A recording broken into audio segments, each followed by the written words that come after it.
নমস্কাৰ, প্ৰতিফল হোম কিটচেনৰ অন্য এটা এপিছডলৈ আপোনালোকক স্বাগতম জনাইছোঁ। আজি আপোনালোকৰ মাজলৈ লৈ আহিছোঁ চুজিৰে বনোৱা ইডলিৰ এটা ৰেচিপি। তেতিয়াহ'লে আহকচোন ৰেচিপিটোৰ মাজলৈ যাওঁ। ইয়াৰ বাবে আমি প্ৰথমতে এটা কেৰাহীত তেল দিছোঁ। তেলখিনি যেতিয়া গৰম হৈ আহিছে তেতিয়া তাত নৰসিংহ পাত দিছোঁ। এই নৰসিংহ পাতখিনি আজি আমাৰ ঘৰৰে আছিলে, গতিকে ফ্ৰেছ নৰসিংহ পাত আৰু লগতে দিছোঁ ক'লা সৰিয়হ। ক'লা সৰিয়হৰ পৰিমাণ এচামুচ ব্যৱহাৰ কৰা হৈছে।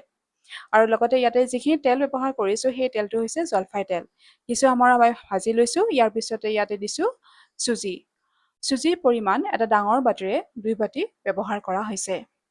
এতিয়া চুজিখিনি যিখিনি আমি তেল আৰু লগতে নৰসিংহ পাত আৰু ক'লা সৰিয়হ ব্যৱহাৰ কৰিছিলোঁ, এই গোটেইখিনি উপাদান যাতে ভালদৰে মিহলি হৈ যায় তাৰ বাবে হেতাৰে লৰাই আছোঁ। এতিয়া ইয়াৰ পিছত ইয়াতে ব্যৱহাৰ কৰিছোঁ চেনি। চেনিৰ পৰিমাণ 2 চামুচ লোৱা হৈছে। লগতে লৈছোঁ নিমখ এচামুচ, আৰু এই নিমখ হৈছে ৰক চল্ট। আপোনালোকে ঘৰত যি নিমখে থাকে সেই নিমখে ব্যৱহাৰ কৰিব পাৰে। এতিয়া পুনৰাই হাতেৰে লৰাই আছোঁ।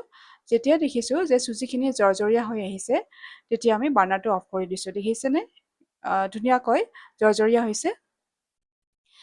এতিয়া এই চুজিৰ মিশ্ৰণটো অন্য এটা পাত্ৰত লৈ লৈছোঁ। যিটো আমাৰ নৰসিংহ আৰু ক'লা সৰিয়হৰ যিটো স্মেল আহে সেই স্মেলটো কিন্তু বৰ ধুনীয়া আহে। আপোনালোকৰ কেনেকুৱা লাগে জনাবচোন। এতিয়া এটা বাতিত প্ৰায় আধা বাতিত দৈ লৈছোঁ আৰু দৈখিনি চামুচেৰে এনেধৰণে ফেটি লৈছোঁ। এতিয়া এই দৈখিনি যিখিনি চুজি আমি ভাজি লৈছিলোঁ সেই চুজিখিনি দিছোঁ আৰু হেতাৰে লৰাই আছোঁ যাতে চুজিখিনিয়ে দৈখিনি ভালদৰে এবজৰ্ব কৰি লয়। ইয়াৰ পিছত সেই একেটা বাতিৰে যিটো বাতিৰে আমি দৈ লৈছিলোঁ সেই একেটা বাতিৰে ইয়াতে পানী দিছোঁ। ইয়াতে চুজিখিনিত যিখিনি পানীৰ প্ৰয়োজন হ'ব সেই পানীখিনি একেলগতে একেবাৰতে ইয়াতে দিয়া হোৱা নাই। অলপ অলপকৈ দিছোঁ। প্ৰথমবাৰ এইখিনি দিছোঁ, ইয়াৰ পিছত হেতাৰে লৰাইছোঁ, তাৰপিছত আৰু দিছোঁ, তাৰপিছত আকৌ হেতাৰে লৰাই আছোঁ। অৰ্থাৎ ইয়াতে পানীৰ পৰিমাণ চুজিখিনিয়ে যিমানখিনি পানী ডিমাণ্ড কৰে সেই হিচাপতে পানী ইয়াতে দিয়া হৈছে। চুজিখিনি যেতিয়ালৈকে থুপথুপীয়া নহয় তেতিয়ালৈকে আমি পানী দি আছোঁ।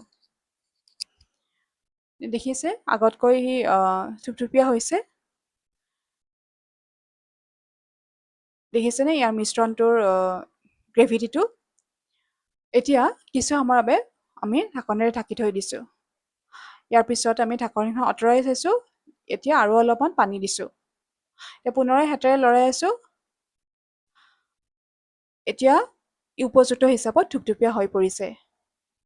ইডলিৰ বাবে যিটো মিশ্ৰণ হয় সেই মিশ্ৰণটো এইটো হিচাপতে থুপথুপীয়া হ'ব লাগে। এতিয়া ইয়াতে বেকিং ছ'ডা ব্যৱহাৰ কৰিছোঁ প্ৰায় 1/4 এখন চামুচৰ। এতিয়া আমাৰ এই মিশ্ৰণটো হৈ গৈছে, চুজিৰ মিশ্ৰণটো। এতিয়া ইয়াতে আমি কেইটামান বাতি লৈ লৈছোঁ। এই বাতিৰে যিহেতু আমি এই ইডলিকেইটা বনাম, গতিকে বাতিত প্ৰথমতে আমি তেল সানি লৈছোঁ।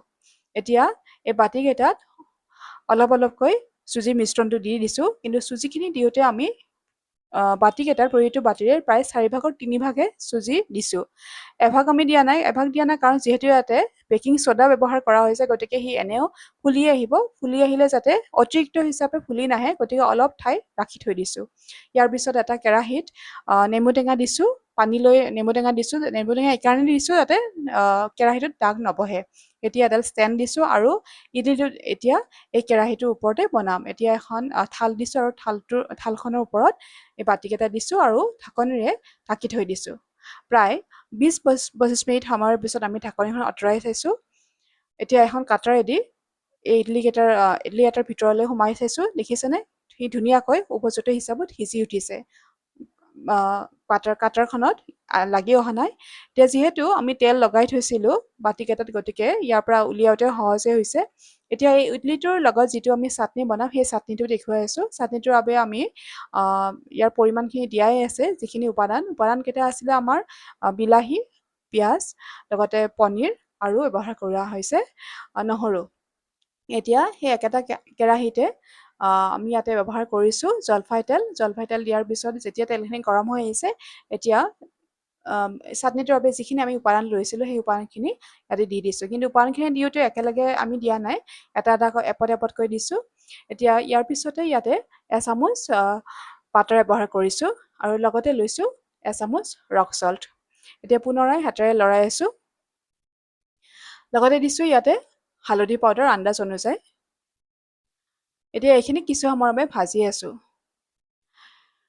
এতিয়া এই চাটনিটোৰ বাবে যিহেতু ধনিয়া পাত ব্যৱহাৰ কৰা হ'ব, গতিকে সেই ধনিয়া পাতটো আমাৰ ঘৰতে আজি পোৱা গৈছিলে।